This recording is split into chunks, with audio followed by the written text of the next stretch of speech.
hello, amigas, and welcome to Amiga Handle Your Shit podcast. All right, amigas. Okay, what do they say? Third time is a charm. And I say that because I have one of my favorite coaches on this planet. Her name is Angie Correa, and we've worked so well together. We've been doing this for years, and she now moved to New Mexico, which is fabulous. But I had an opportunity to see her in person recently, and we had this lovely conversation that I'm like, whoa, we need to talk about this on the podcast.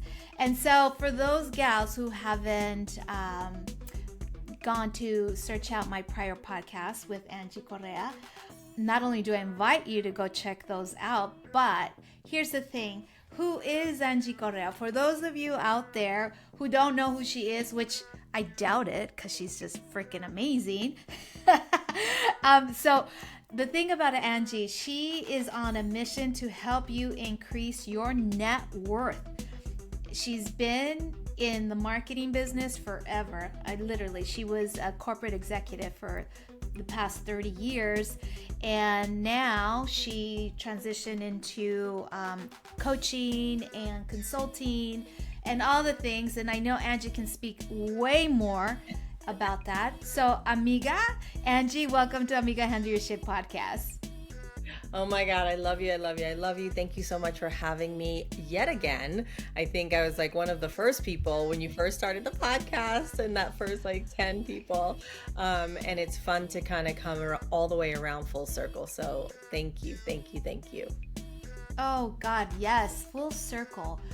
So I know that you came from the marketing side, and believe me, amigas out there, she's helped me become who I am today. Like, she's one of the trailblazers in my life who really helped me grow where I'm at right now, helped me with writing my book, helped me with my coaching, helped me with the Amiga Empowerment Group. I mean, everything and anything. And I know that we have so much to talk about. And, you know, just to give us a little brief description about who you are and what you do for women, I think that would be so valuable for my audience. So please tell us. Absolutely. And so, you know, as you mentioned, I came out of corporate. So I have been working with Fortune 100 and Fortune 500 brands for almost 30 years.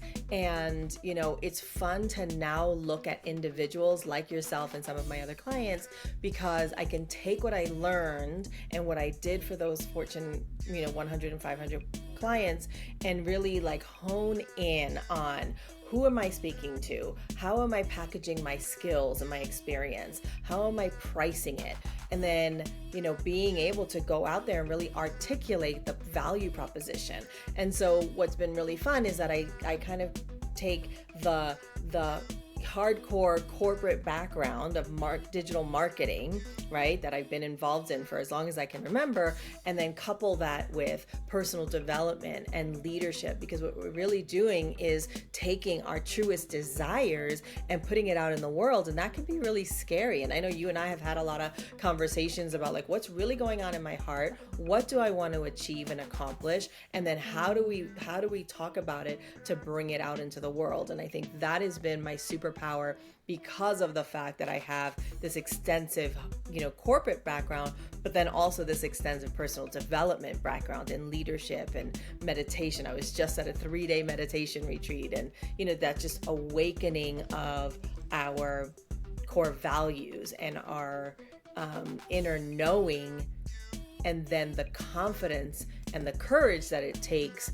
to really, go out into the world and talk about it. So in a nutshell, that's right. Oh my God. You know what? Aziz, can you help out here, please?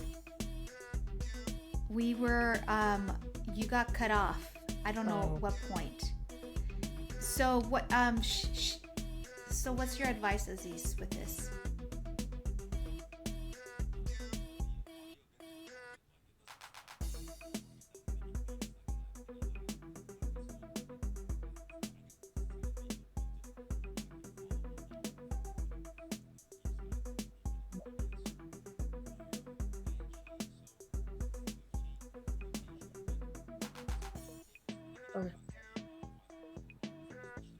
sure. You want me to switch back?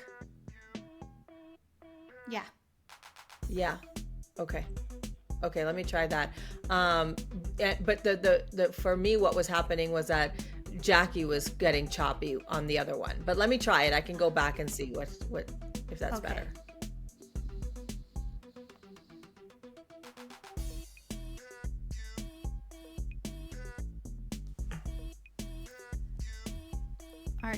Are you on it, Angie?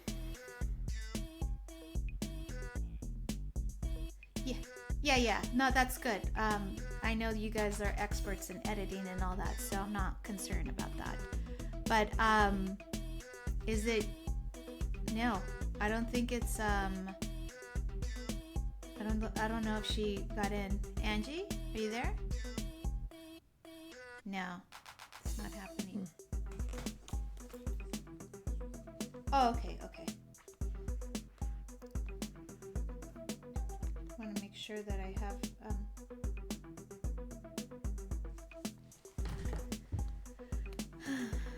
All right, so Angie, no, she's stuck in here. Okay, are we good? Okay, there you are. Okay, now you're there. Okay. I was taking a minute. Okay, Aziz, how are we? Now her. Okay. Okay. Yeah, see, and this one for me, it's not on my side. Oh, see, I hear you completely.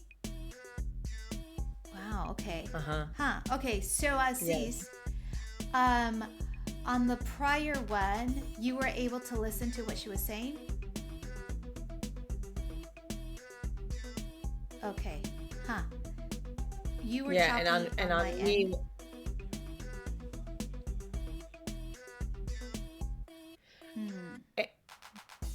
Okay, it should be getting better now because it was still kind of like floating the little Wi-Fi line. So now it looks clean. Yeah.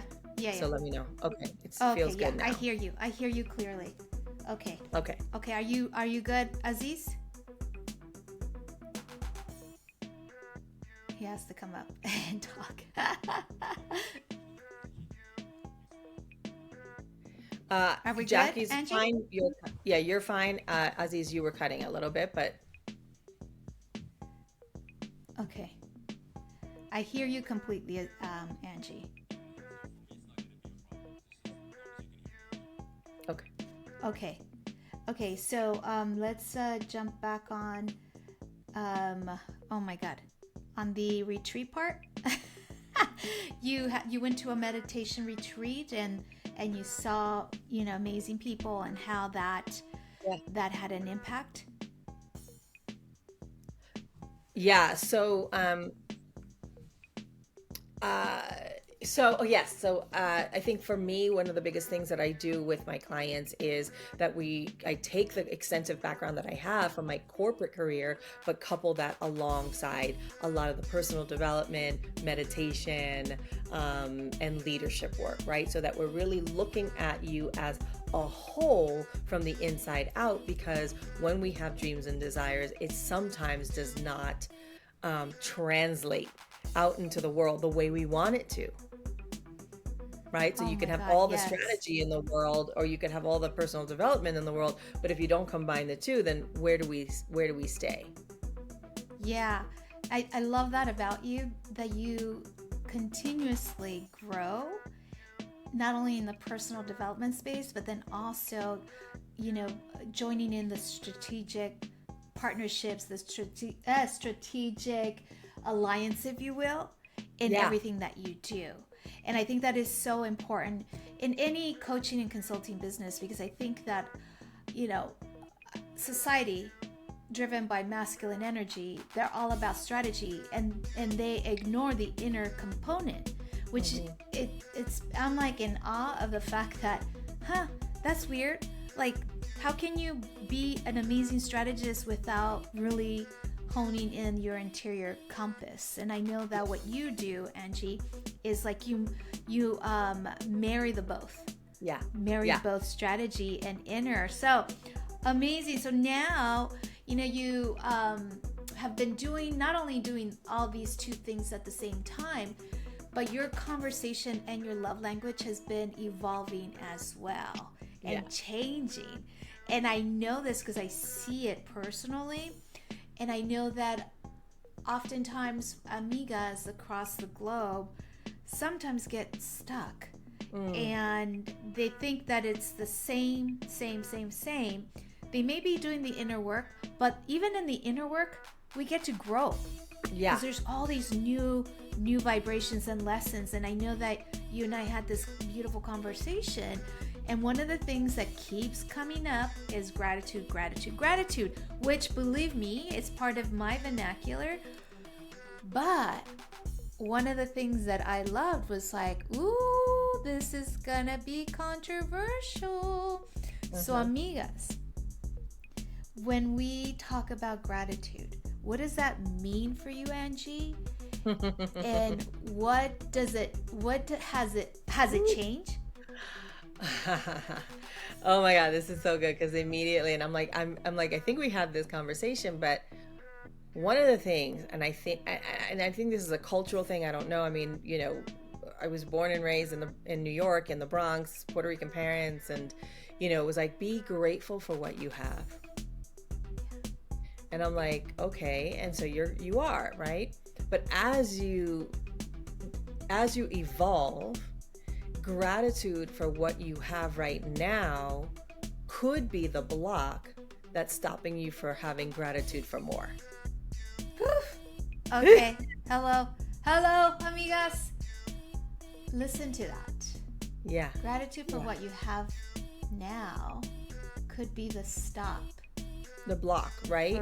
Or the block, yeah. The block, yeah. Yeah, because do you explain? Yeah. So, I mean, and this was interesting because I was just recently home with my family, and it's like, oh, you know, you've done so much, and you have, and you've traveled, and you should be grateful. Well, absolutely, I am grateful, but just because I'm grateful doesn't mean that that's where it ends, right? And so then the desire for more, in some situations, and the way it's taught to us, the desire for more feels counterintuitive for what you have right now, right? So it's like, oh, be grateful. You shouldn't want more. That's what we're being taught as little girls. At least that's my experience. And so this is not going to resonate with everybody, but I feel like there's somebody out there that's going to be like, oh, whoa. Well, I have enough.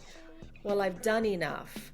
Well, I drive a decent car, or I live in a decent place. And it doesn't always have to be about material things, but that's the best visual that I could give someone, right? Is that just because, you know, you have this today doesn't mean that you can't aspire for more tomorrow. It's like, yes, I can be grateful, and thank you so much for all of the abundance and for what's to come. Oh, yes. Oh my God, that's my love language. You know, here's the thing. You know, it's almost a taboo to desire more. Right.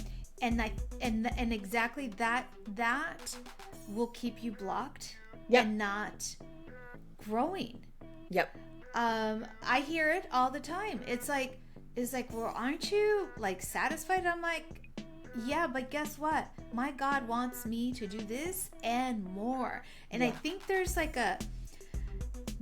a rewiring that we get to do with our brains, because we've been acculturized and indoctrinated to believe that, you know, first of all, we're not enough. Okay, number two. Okay, then finally you are enough, because now you have a house with a white picket fence, and you got your 2.5 kids, and you're good.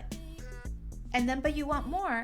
It's like, at what point does gratitude for what you have impede the gratitude for future? Yeah. Well, I mean, I think there's a level at which, this happened. This is another thing that came up, right? So there's a level at which the people that are saying these things to you. So normally it's going to be, and it's nothing. There's no disrespect towards our parents, our families. So let's get that straight. It's not disrespectful. What it is that you can only, and we talk about this all the time, we can only rise to that in which we've been exposed. And if our people that are around us, our immediate family and immediate friends, have not been exposed to more or to the desire of more, then that's where we then fall into how others see us and how others feel more comfortable at the level that they're holding us. Are you tracking? Because track this awareness happened while I was in New York. It's like we can be blocked from our desires based on how other people feel comfortable and keeping us in the space and time and frequency that makes them comfortable. Right? So we have that thread it's almost we're tethered, right? So I actually had this conversation a few years ago with my mom, because my mom, who I adore and is my best friend and I love her to death, but she didn't have the capacity to think of 100K months, 400K months, $1 million, $2 million, $5 million years. She didn't have that. Right? But what I was noticing was that it was almost like I just kept on, just reaching resistance. And then one day I said to her, I'm like, do you believe this for me? She goes, well, you've done so much, aren't you happy? And I'm like, yeah, I'm thrilled. And I get to double it and double it again. So let's have a conversation about this and what more means to me and what more means to you. And this has been going on for years now, right? Because it's like she, I think our mother-daughter relationships across the globe get to be really honest conversation from woman to woman, but somebody who I also love and respect and admire, and get to separate myself to be able to go into that next level. And that's when my business catapulted to the next level, was when I had that really honest conversation about the fact that you're enough and your gratitude for where you are right now are beautiful and wonderful, and mine are going to be different. And so let's come together in agreement that I get to move, I get to continue on this trajectory without judgment from the closest person in my life,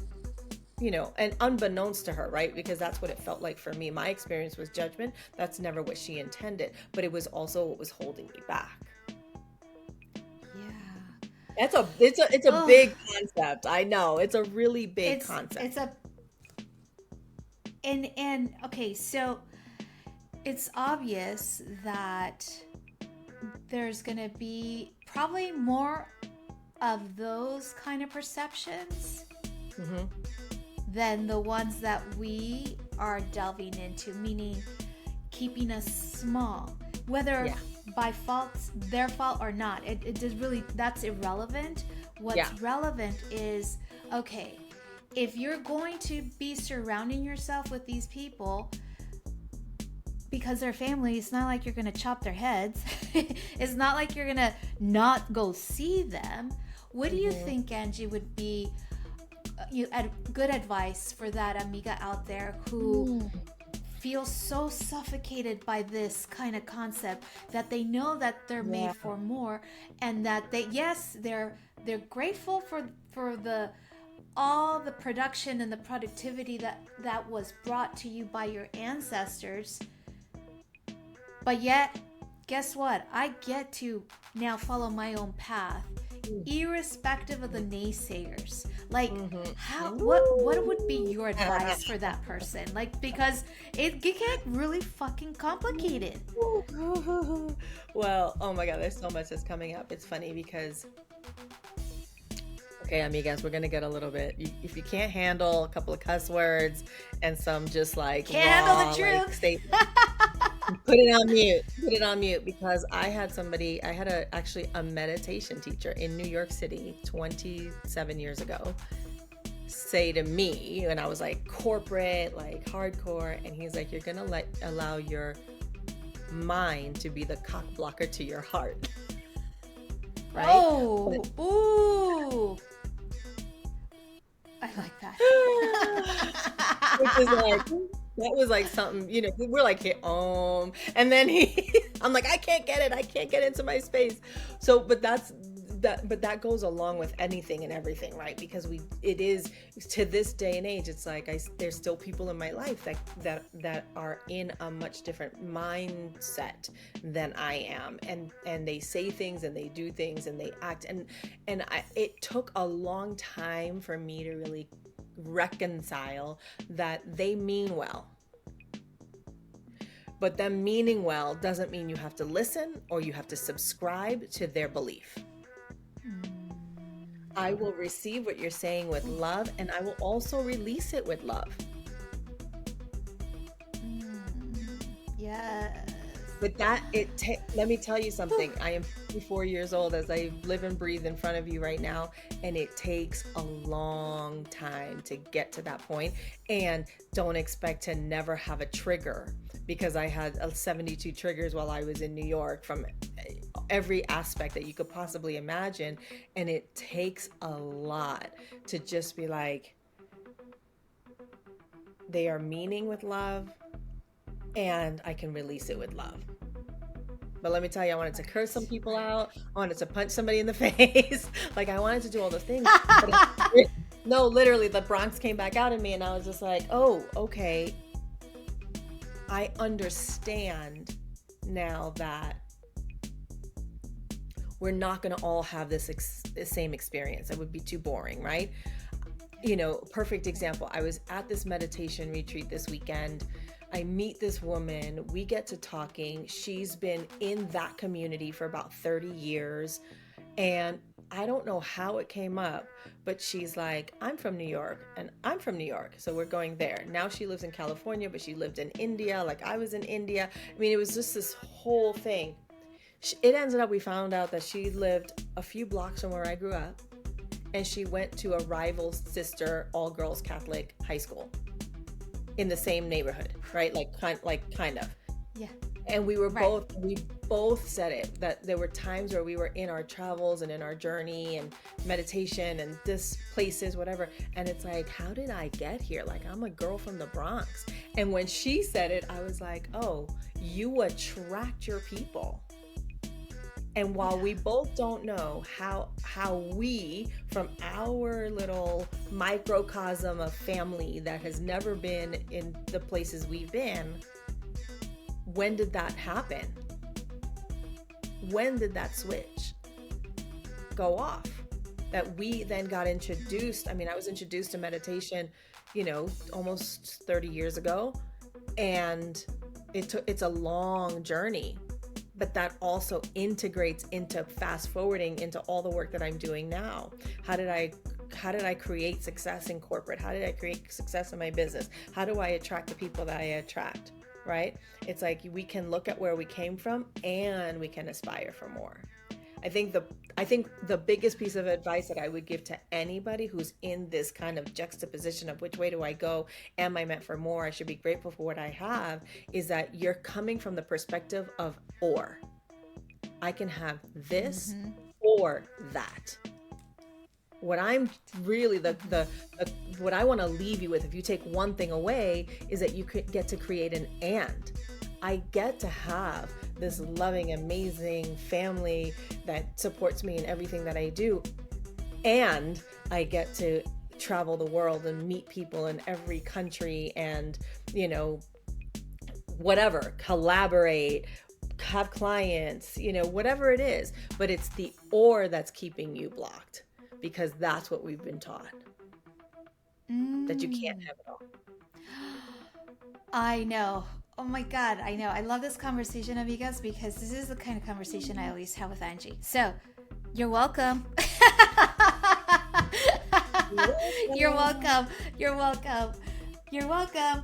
So here's the thing. Okay, so if we subscribe to the or belief, you're never going to have all. Pretty much, right? That's what I'm getting the download for.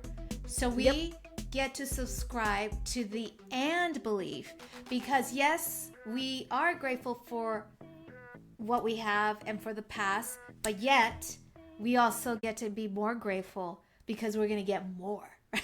And I love that. I love that Yeah. concept. Yeah. And I Yeah. and I want amigas to understand that yes, and I feel like more so with women than with men. Oh yeah. Men, 1,000%. I mean, let's just face it.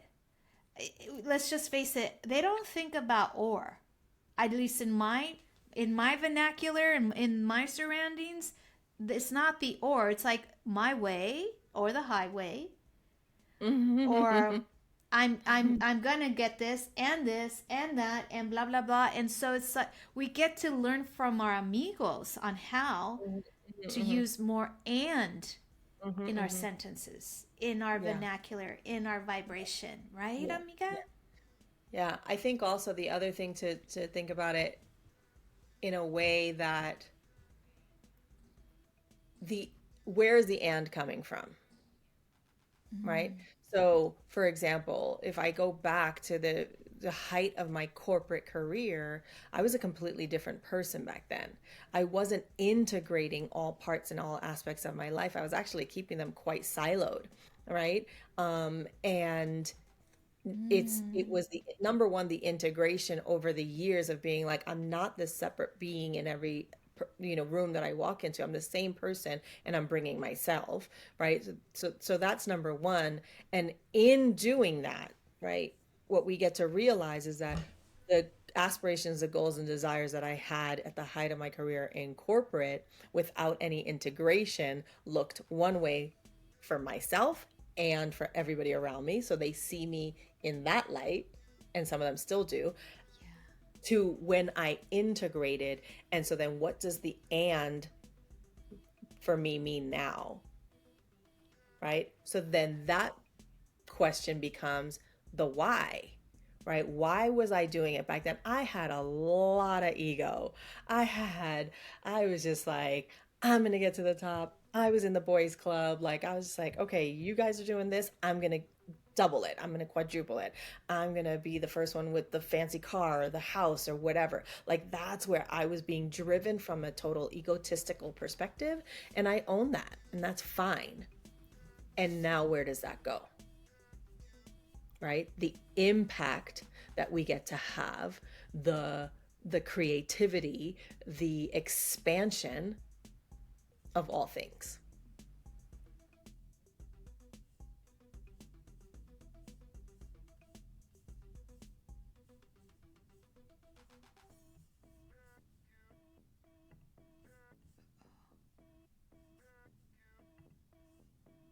Oh no. What happened? What happened? Uh-oh, Spaghetti-O. Assis, what happened? Oh, it was on her end? Okay, so she'll be back. Okay. Okay. Angie, come back. Angie, come back. Like the song. Okay, great. Oh my goodness, what happened? You were on a. See? It's like. Okay. Oh, wow. Okay. Yeah, yeah. No, I was like. She was on a roll and then it stopped. Oh my god. Okay. Well, we're still recording, so we could get back on this. Okay, so if you could tell us, because we couldn't hear it on our end.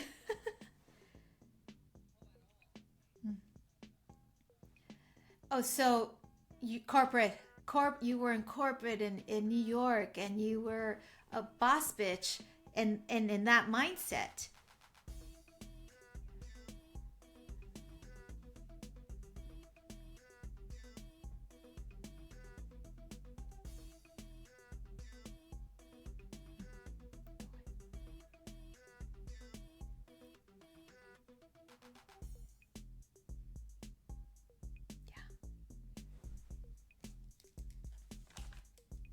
Ooh, yeah.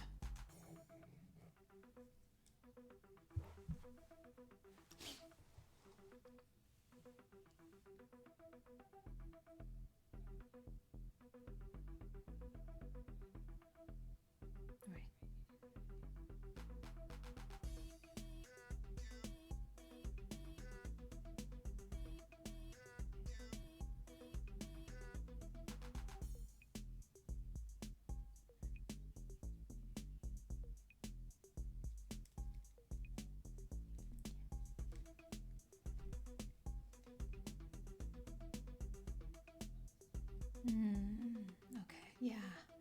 Yeah.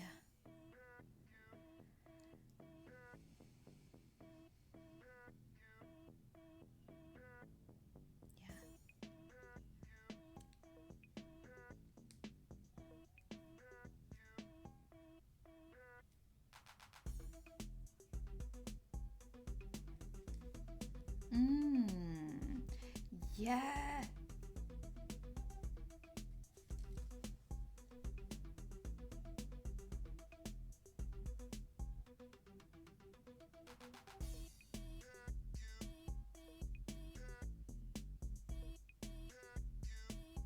Mm. Mm. Oh, yeah.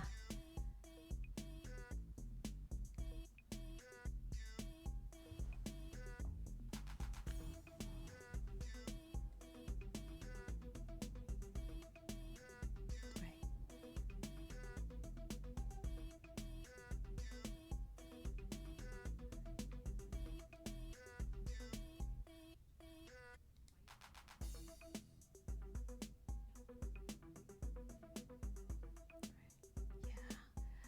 Oh my God, you're so amazing. I feel like the words that you're saying really resonate with me. Integrating, and imagine if leaders integrated every part of themselves and actually showed people that way. Showed that comes from honesty. It really does. Being honest with yourself. Right.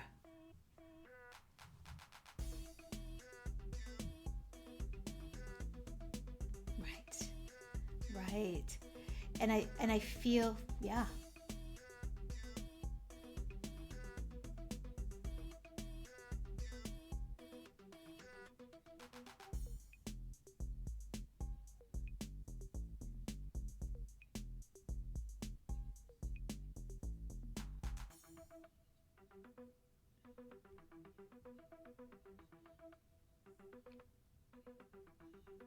Yeah.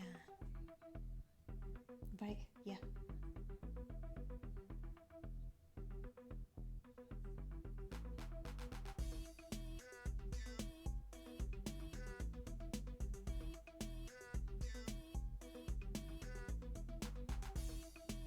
Right. I know.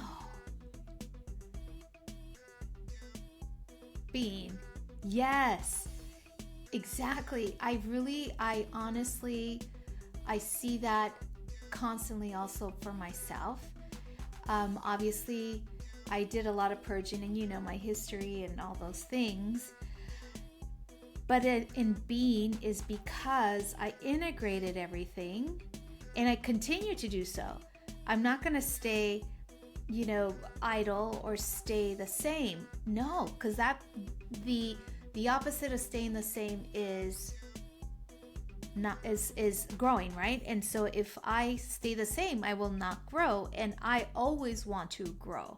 I always want to grow. I always want to be in gratitude, but I also can desire for more and still be grateful for the future of what's to come. Ooh, I love, love, love, love. Oh my God, amiga. Wow. You know, I always feel like as we have these deeper conversations, that there's always something new to learn and something new that is in the horizon. And so much is going on right now in the political space that is tapping into the spiritual space, which is good. I see how our new world order is changing, evolving. And you can be negative of what's going to happen, or you can be positive. Like you and I were like, no pasa nada. Everything is evolving, and it's evolving, and we're okay because we are being our best selves in everything we do. So, amiga, as we're getting closer to the end of our episode here, I know that we've talked a lot. You've shared many tips on how an amiga can handle her shit. But now in this conversation, what say you? How can an amiga empower herself on this whole new trajectory in our lives?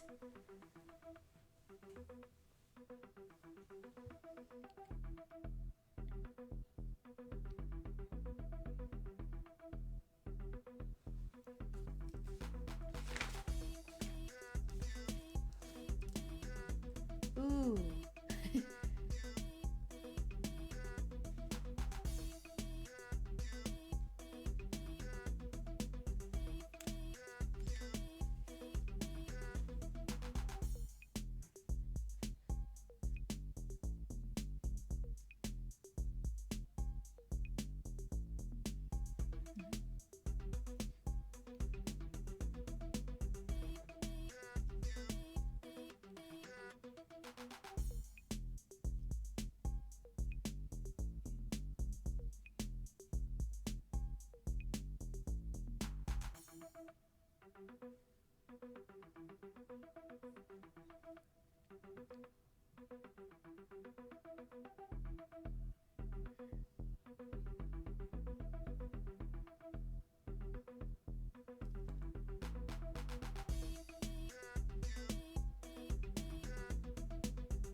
Mm-hmm.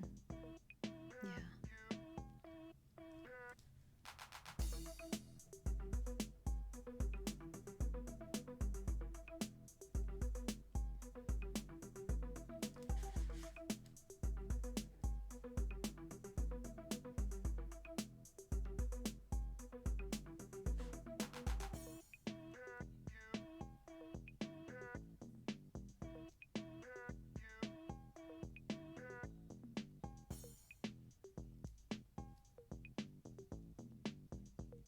Yeah. Yeah.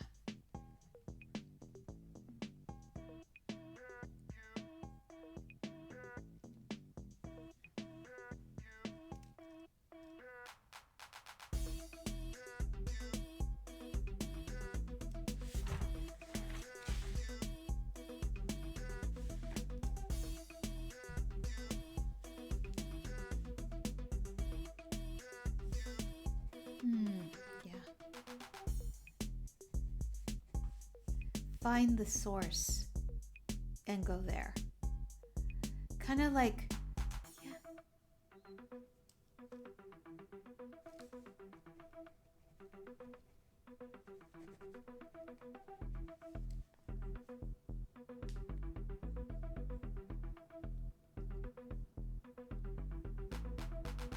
yeah. Yeah, yeah. Oh my gosh. Wow, that's a long time to do the retreat. Wow. Oh my God, amiga. I love this. Don't follow the shiny objects, which is true. I mean, those are very temporary if you really think about it, right? I mean, right now they're popular, but tomorrow are they going to be popular? And who fucking cares? Right? It doesn't you know what I mean? You can't take it with you. But what you can take is the deeper dive within you. And that stays with you. And that could continue to grow and flourish and flow, right?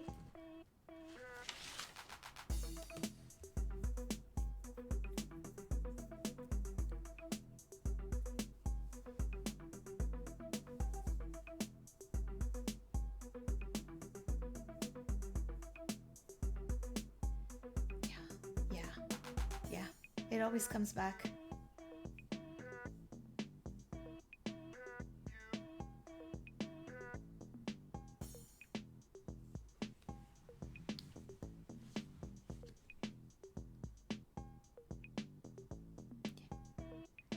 Yeah. And you definitely do that. 1000%. And I'm so grateful for you to be here and for all the amazing things that you've been doing. Is there anything else out there that you'd like to share with amigas?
Yeah.